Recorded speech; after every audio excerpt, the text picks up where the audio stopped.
FC พี่น้องกองป่าอยู่เบิ่งมาแต่งกว่าเนาะเบิ่งภาพโดยรวมนี่แหละคือมาแต่ง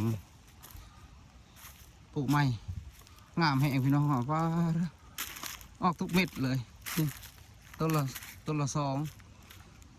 2 เม็ดเนาะสไลด์เบิ่งงามให้พี่น้องปูทดลองอันนี้ปูอ่อนมืองามยามดีเพราะว่ามือนั่นเป็นมือเดือน3 ค่ำครับปูเนาะปัจจุบันนี่ประมาณได้2 ทิศแล้วอายุมีเวลาเฮ็ดค้างพี่น้องเอ้ยเที่ยวอ้อยแต่หนาแรงเนาะนี่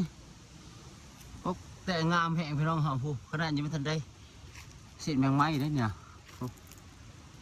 งามขึ้นตัวบางอันก็สิขึ้นอันนั้นเบิดเลยฮะเนาะปุ๊เลยรอดทีมงานเฮาหลังจาก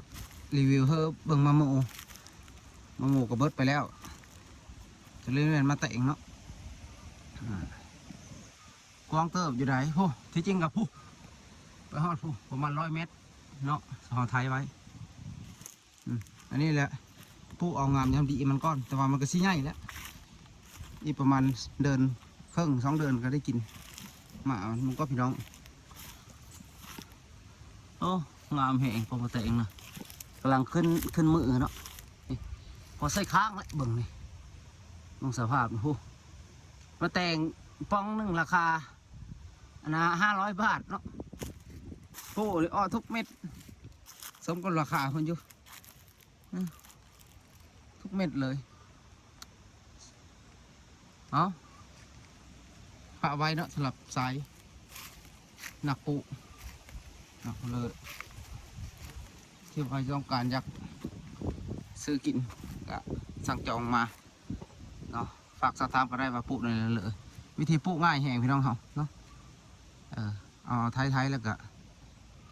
เราเริ่มมีโปมน้ำกับโปมขึ้นมาใส่ท่อยางโปมขึ้นมามันก็สิหดง่ายอันนี้แหละใช่ไหมเอามือหดเอาเนาะใส่เวลาว่าง